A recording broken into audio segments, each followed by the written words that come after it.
오늘부터는 로마서 강해를 잠시 쉬고 주제 설교를 하겠습니다. 주제 설교라고 하면은 어떠한 주제를 가지고 그 성경 구절을 성경에서 찾아서 설교하는 그런 방식입니다. 제가 그렇게 하고 싶게 된 이유는 지난주 설교 중에 인용했었던 성경 구절 때문인데요.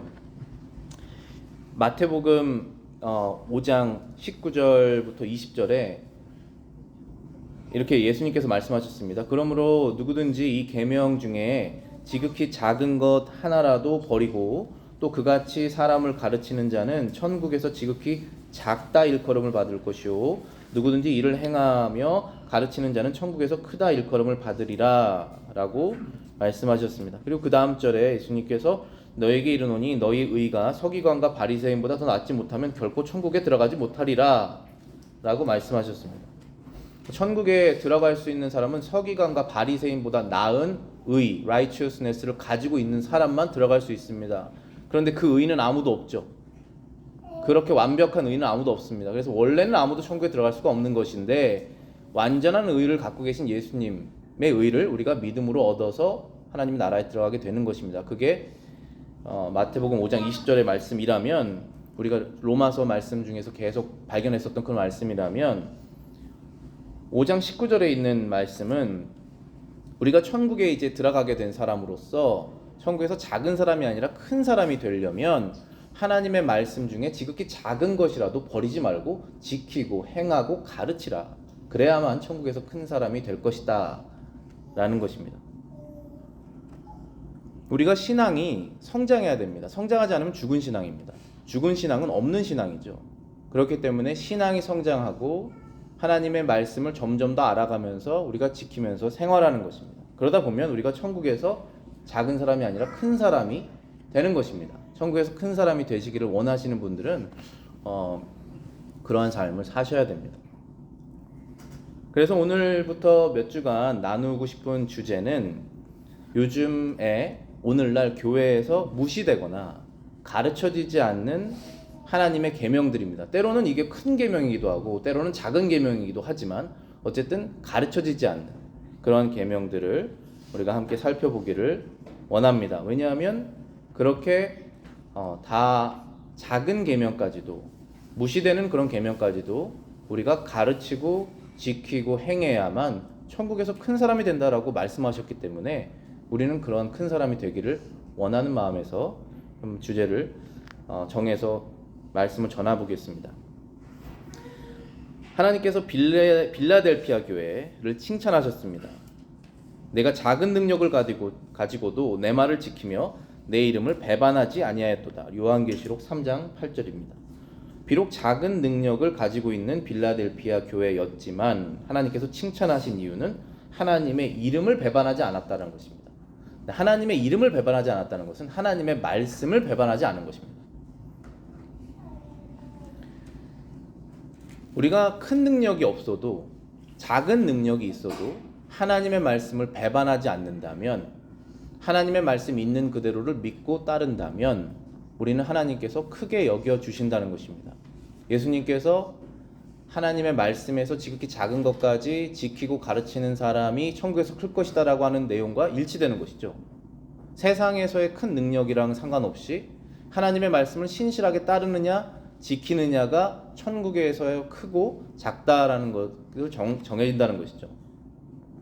그래서 오늘 여러분과 함께 나누고 싶은 첫 번째 주제는 인간의 존엄성, 인간 생명의 존엄성입니다.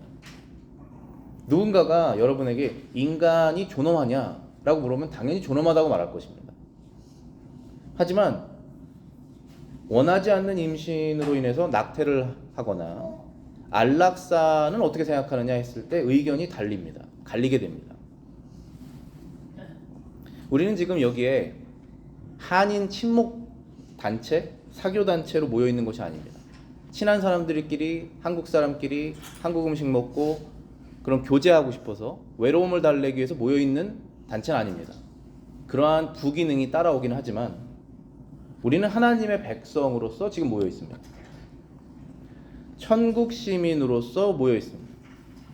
우리의 셀 수 없고 씻을 수 없는 죄를 회개하고 예수 그리스도를 구원자와 주인으로 모시고 싶은 사람으로서 이 자리에 모여 있는 것입니다.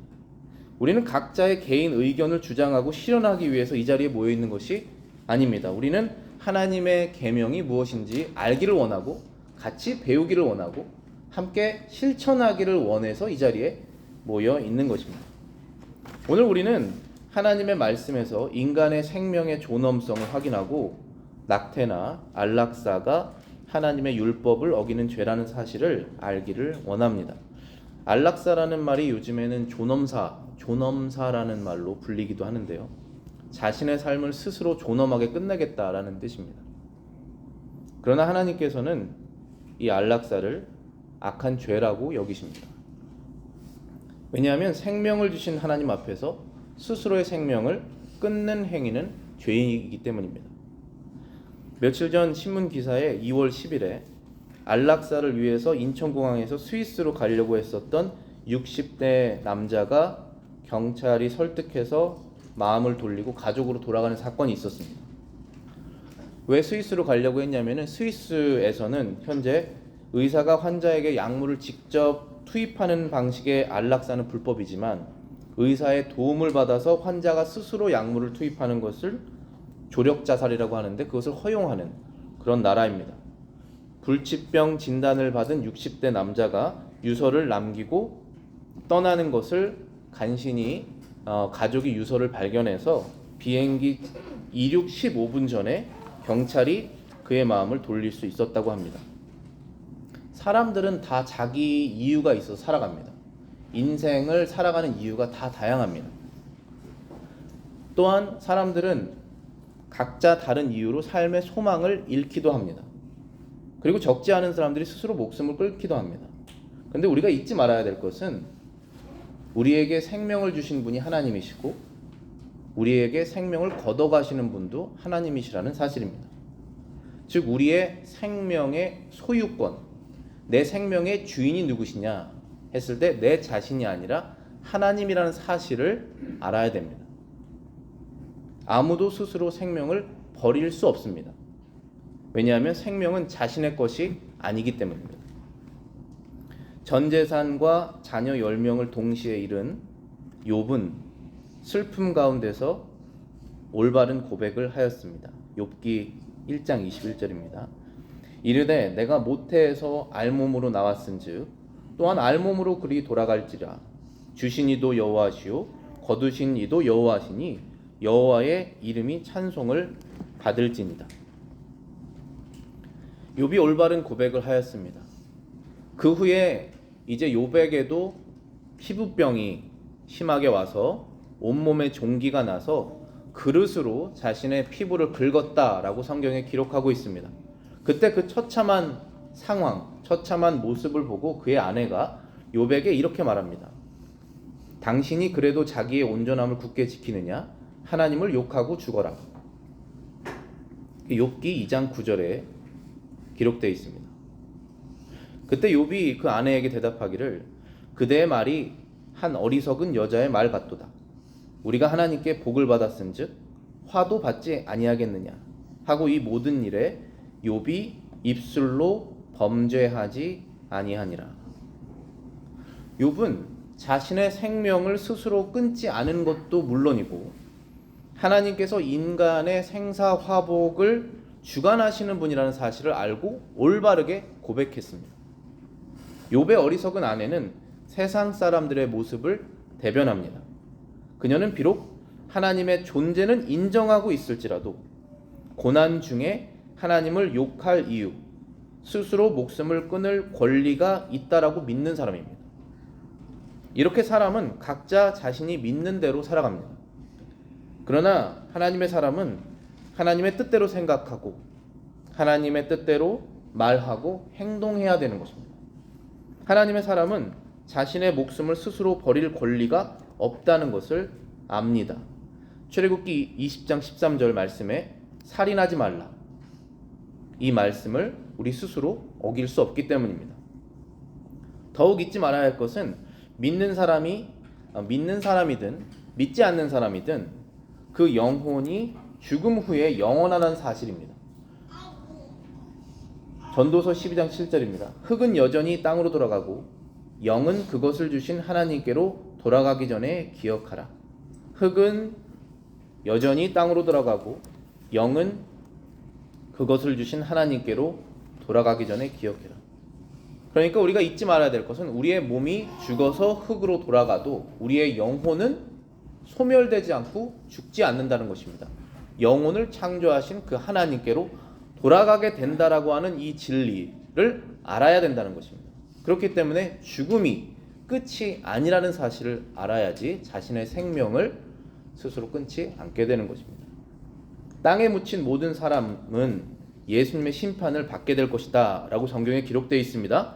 요한복음 5장 28절 29절입니다. 이를 놀랍게 여기지 말라. 무덤 속에 있는 자가 다 그의 음성을 들을 때가 오나니 선한 일을 행한 자는 생명의 부활로 악한 일을 행한 자는 심판의 부활로 나오리라. 죽음이 끝이 아니라는 것을 예수님께서 말씀하시는 것입니다. 예수님께서 다시 이 땅에 오실 때 세상을 심판하실 때 모든 사람들이 나와서 예수님 앞에서 심판을 받을 것이다 라고 말씀하시는 것입니다. 즉 스스로 목숨을 끊은 그 사람도 다시 불려나와 예수님 앞에서 심판을 받을 것이라는 것입니다. 그렇기 때문에 우리 주변에 삶의 소망을 잃은 사람들이 있는지를 돌아보고 그들이 삶을 스스로 끊으려고 하는 그런 죄를 짓지 않도록 우리가 도와줘야 됩니다. 어떻게 도와주냐 하면은 죽음 후에 심판이 있다는 사실을 알려줘야 됩니다. 죄의 심판과 영원한 형벌이 있다는 사실을 알려줘야 됩니다. 그리고 이 땅에서의 삶이 끝이 아니고 하나님의 나라 천국이 있다는 사실을 알려줘야 됩니다. 그리고 그 나라는 어떠한 완전한 의를 갖고 있는 사람도 들어갈 수가 없고 오직 완전하신 하나님의 아들 예수 그리스도의 의를 믿은 사람들이 들어갈 수 있고 누구든지 그 의를 믿는 사람들은 천국에서 환영을 받는다는 사실을 그 소망을 알려줘야 된다는 것입니다. 그것이 바로 복음입니다. 우리는 그 복음을 전하고 실제적으로 그 사람들을 도와야 할 것입니다. 두 번째 주제로는 낙태에 대해서 한번 생각해 보겠습니다. 인간의 생명의 존엄성에 관련해서 이것이 훨씬 더 큰 문제입니다. 어머니 뱃속에 있는 태아의 문제는 아주 심각하고 중요한 사회적인 문제입니다. 왜냐하면 태아는 세상에서 가장 약한 존재이기 때문입니다. 전적으로 다른 사람의 의존적인 존재입니다. 우리는 모든 태아가 예외 없이 하나님께서 지으셨다는 사실을 알아야 됩니다. 다윗은 이 부분에 대해서 옳게 고백하고 있습니다. 오늘 우리 본문 말씀이죠. 시편 139편 13절부터 15절 그리고 16절입니다.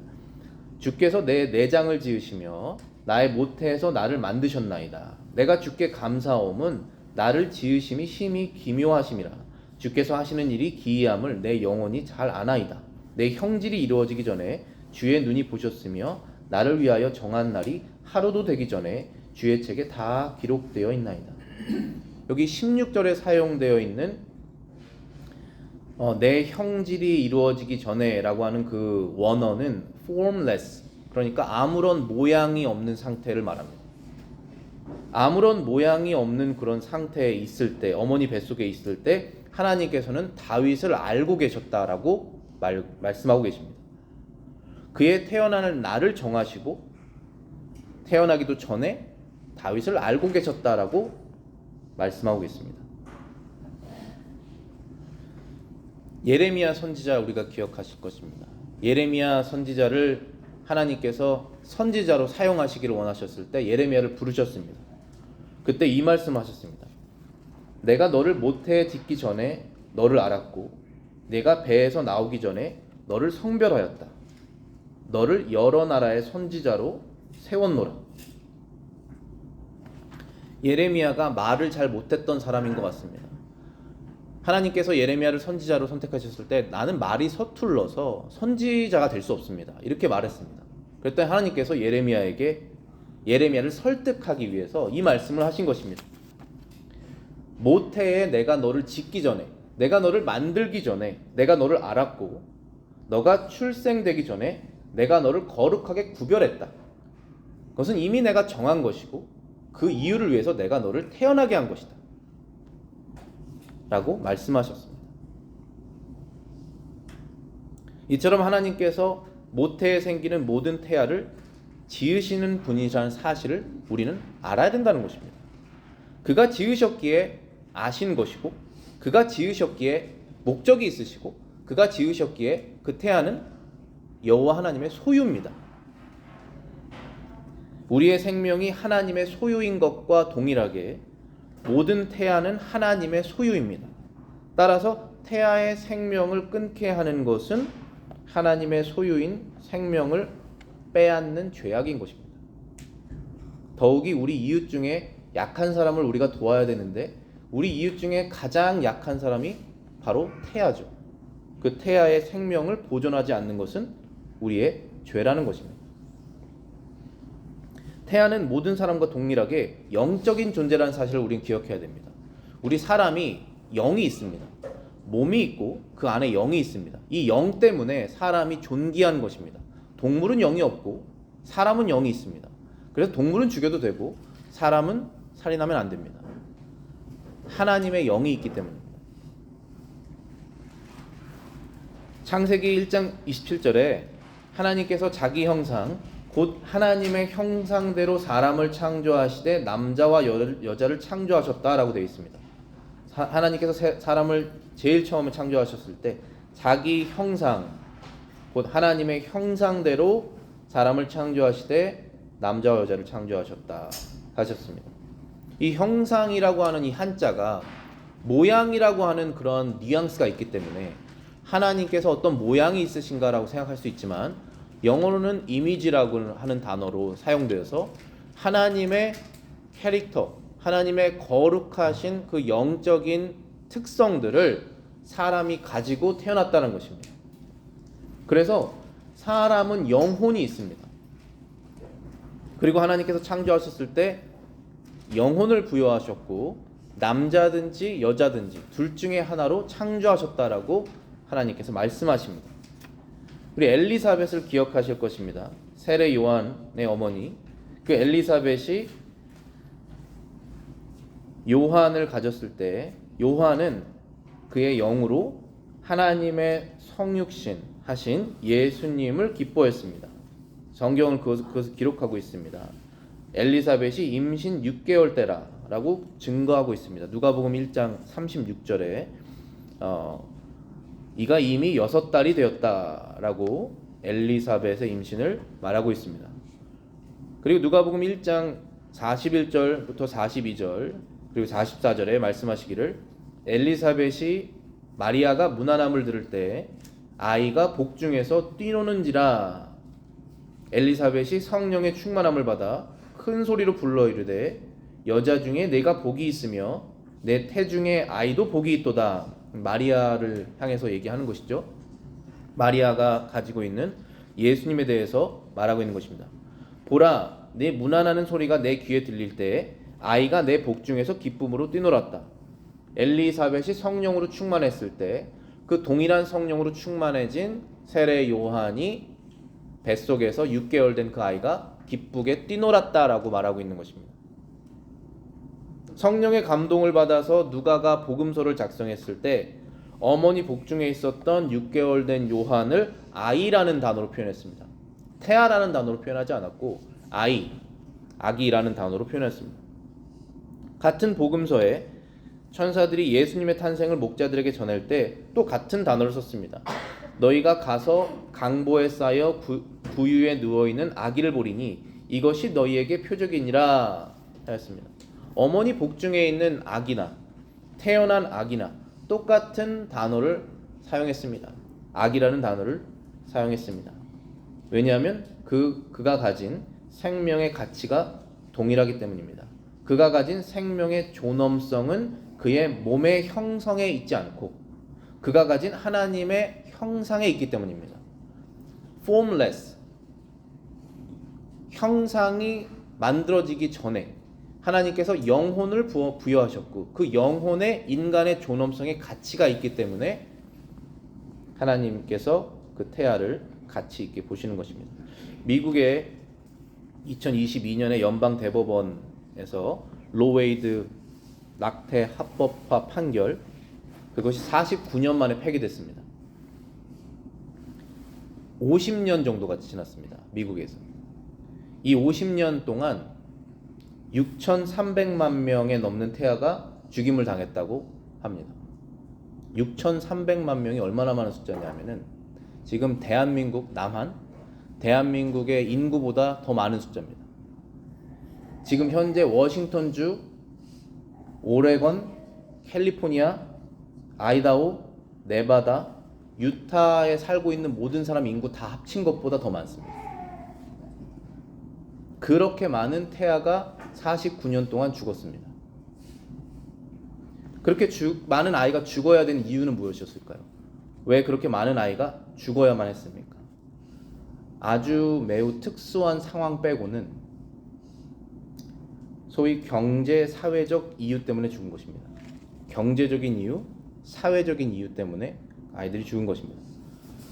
로널드 레이건 대통령은 그의 책 Abortion and the Conscience of Nation에서 이렇게 말했습니다. 모든 입법자와 의료인 그리고 시민들은 우리 앞에 놓여 있는 진정한 문제, 즉 모든 생명의 존엄성을 인정하고 보호할 것인지 아니면 특정 인간만 살 가치가 있고 나머지는 살 가치가 없다라고 말하는 사회 윤리를 받아들일지를 결정해야 한다. 다르게 말하자면 우리는 한 국가 공동체로서 생명의 존엄성의 윤리와 삶의 질 윤리 중에 무엇을 선택할지 그 갈림길에 서 있다. 결국 우리가 아주 특별한 경우를 제외하고는 거의 모든 경우에서 낙태의 본질이라는 것은 나의 삶의 질과 태아의 생명 중에 하나를 골라야 된다는 것입니다. 태아의 생명을 죽이고 나의 삶의 질을 높이는 결정을 할 것인가, 그렇지 않을 것인가의 결정이라는 것입니다. 우리는 참으로 인간의 존엄성이 상실되는 그런 사회에 살고 있습니다. 그런데 더욱더 심각한 것은 미국의 40%의 개신교 목회자가 낙태가 합법이 되어야 된다라고 주장하고 있다고 합니다. PCUSA, Presbyterian Church in USA와 같은 메인라인 장로교, 굉장히 리버럴한 장로교죠. 거기에서는 85%의 목사가 낙태를 합법해야 한다고 주장하고 있다고 합니다. 우리는 하나님의 율법이 교회에서 외면당하는 사회에 살고 있습니다. 세상 사람들은 태아의 생명을 빼앗는 낙태에 관하여서 다양한 의견을 가지고 있습니다. 그것은 너무나 당연한 일입니다. 왜냐하면 각자의 생각대로 삶을 삽니다. 사람들은. 그러나 하나님의 교회는 그렇게 살면 안 됩니다. 하나님의 교회는 하나님의 말씀을 따르는 존재들이잖아요. 그래서 하나님의 교회가 하나님의 말씀을 더 이상 따르지 않는다면 그것은 더 이상 올바른 교회가 아니거나 아니면 교회가 아닙니다. 다윗이 시편 139편에서 이렇게 이어서 고백합니다. 시편 139편 17절 하나님이여 주의 생각이 내게 어찌 그리 보배로우신지요 그 수가 어찌 그리 많은지요 라고 고백했습니다. 하나님의 생각이 어찌 그리 보배롭고 어찌 그리 많으시냐. 때로는 원하지 않는 아기를 가졌을 때 두려움이 생길 수 있습니다. 정식으로 결혼하지 않은 사이에서 생긴 아이는 더욱더 그렇습니다. 그런데 하나님의 생각은 보배로우시고 그분의 수는 셀 수 없다는 것입니다. 원하지 않는 아이라도 장애를 가진 아이라도 모든 아이를 향한 하나님의 수가 있으십니다. 하나님의 보배로운 뜻이 있으신 것입니다. 매월 1월에 워싱턴 DC에서 생명을 위한 행진 March for Life라고 하는 집회가 있습니다. 근데 이때 2024년에 있었던 행사에 마이크 존슨이라고 하는 지금 현재 미국 하원 의장이 자신이 태어난 배경을 지극히 개인적인 얘기인데 그것을 공개했습니다. 그가 말하기를 미국 대법원이 로데 웨이드 판결을 내리기 정확히 1년 전인 1972년 1월에 예상치 못한 임신으로 그가 태어났는데 그때 그 존슨 하원 의장의 부모는 고등학생이었습니다. 그의 부모는 둘 다 고등학생이었지만 하나님께서 이 생명의 주인이라는 사실을 깨닫고 그것을 믿고 그 아이를 출산하기로 결정했습니다. 그리고 그들은 결혼했고 3명의 자손을 더 낳아서 자녀를 더 낳아서 4명의 자식을 갖게 되었습니다. 존슨 하원 의장의 아버지는 소방관이었는데 12살 때 소방 일을 하다가 불에 타서 죽었다고 합니다. 4명 중에 장남인 이 존슨은 하나님의 은혜로 잘 자라서 지금 결혼했고 5명의 자녀의 부모가 되었습니다. 그는 지금 부통령 다음에 이게 third constitutional rank죠. 대통령, 부통령, 바로 그 다음. 미국에서 3번째로 이 헌법상 높은 위치에 올랐습니다. 하나님의 생각은 보배로우십니다. 그분의 수는 셀 수가 없습니다. 낙태는 하나님의 보배로운 생각과 그분의 수많은 수를 무시하는 행동입니다. 자신의 수보다 하나님의 수가 낫다라고 생각하는 것입니다. 심지어 자신의 생명도 아닌 다른 존재의 생명을 살인하는 살인죄입니다. 그것도 가장 약한, 반항할 수 없는 그런 이웃의 생명을 죽이는 것입니다. 우리는 인간성이 상실되는 사회에 살고 있습니다. 우리는 하나님의 백성으로서 하나님의 율법이 교회에서 사라지는 그런 세상에 살고 있다는 사실을 우리는 기억해야 됩니다. 교회는 하나님의 율법에서 아주 작은 것이라도 무시하지 않고 가르치고 행해야 됩니다. 이 주제는 굉장히 큰 주제지만 무슨 이유인지 간에 가르쳐지지 않고 있습니다. 저희 교회가 정기적으로 후원하는 단체 중에 CareNet이라고 하는 단체가 있습니다. Pregnancy Center입니다. 뒤에 보시는 그 젖병 보시면은 그게 그 단체를 위한 것입니다. 가져가셔서 1년 동안 안 쓰시는 동전들 채워가지고 오시면은 저희가 CareNet에 주는 그러한 일을 하고 있습니다. 이 단체는 미혼모를 포함한 낙태를 결정하는 여성들의 마음을 돌려서 아이를 낳게 해주고 그 아이가 또 입양되기를 도와주는 아니면 키우기를 작정하면 재정적으로 후원해주고 심리적으로 상담해주는 그런 일을 하고 있습니다. 대부분의 후원단체가 누군지 아십니까? 교회입니다. 대부분의 봉사자들이 누군지 아십니까? 그리스도인들입니다. 이게 바로 우리 그리스도인들이 할 일입니다. 세상의 빛과 소금이 된다는 것이 무엇이냐 하면은 하나님의 말씀으로 빛을 비추는 것입니다. 그것이 죄라는 사실을 드러내고 빛이신 예수님께로 우리가 죄인인 상태로 가게 되는 것. 그게 바로 빛의 역할입니다. 그런데 그 일을 그리스도인들이 하지 않는다면 소금이 맛을 상실해서 버려진다고 말씀하셨습니다. 우리는 소망 없는 사람들에게 소망을 주는 것입니다. 살 소망 없는 사람들에게 살 소망을 주는 것이고 아이를 낳을 소망이 없는 사람에게 아이를 낳을 소망을 주는 것입니다. 그것이 바로 그리스도인들이 할 일입니다. 오늘 우리 말씀에서 이 시대에서 교회에서 외면하거나 잘 가르치지 않는 그런 주제 중에 첫 번째 주제를 다뤄봤습니다. 인간의 존엄성에 관한 그런 주제였습니다. 다윗이 시편 139편의 마지막 부분에 이러한 말씀을 성령의 감동에 의해서 기록하고 있습니다. 20절 말씀에 그들이 주를 대하여 악하게 말하며 주의 원수들이 주의 이름으로 헛되이 맹세하나이다 했습니다. 그들이 주를 대하여 악하게 말하며 주의 원수들이 주의 이름으로 헛되이 맹세하나이다 했습니다. 악한 사람들은 자신의 죄악을 뉘우치지 않고 하나님께서 악하다고 말합니다. 악한 사람들은 자신의 죄를 뉘우치지 않고 하나님의 말씀이 잘못됐다라고 말합니다. 그것이 바로 주에 대하여 악하게 말한다 라고 하는 뜻이라고 볼 수 있습니다. 또 더 나아가서 그들이 주의 이름으로 헛되이 맹세한다 라고 되어 있습니다. 이것은 무슨 뜻이냐면 하나님의 말씀을 오용한다는 것입니다. 하나님의 이름으로 맹세하여서 목사가 된 사람들, 하나님의 이름으로 맹세하여서 그리스도인이라고 고백하는 사람들, 그 사람들이 하나님의 말씀을 무시하고 가르치지 않고 행하지 않는다면 그것이야말로 하나님의 이름을 헛되이 사용하고 맹세한 것입니다. 성부, 성자, 성령의 이름으로 세례를 받은 우리들은 하나님의 말씀을 따라야 되는 존재들입니다. 우리의 생각을 이제 꺾고 하나님의 뜻대로 살아가는 사람들이 바로 하나님의 백성들이고, 우리는 그것을 원해서 하나님의 이름으로 세례를 받고 그리스도인이 되었고 또 안수를 받고 목사가 되는 것이 아니겠습니까? 그분의 이름으로 한 맹세가 헛되지 않을 수 있도록 우리가 그러한 삶을 살아야겠습니다. 하나님께서는 살인하지 말라고 하셨습니다. 하나님께서는 이웃을 내 몸과 같이 사랑하라고 하셨습니다.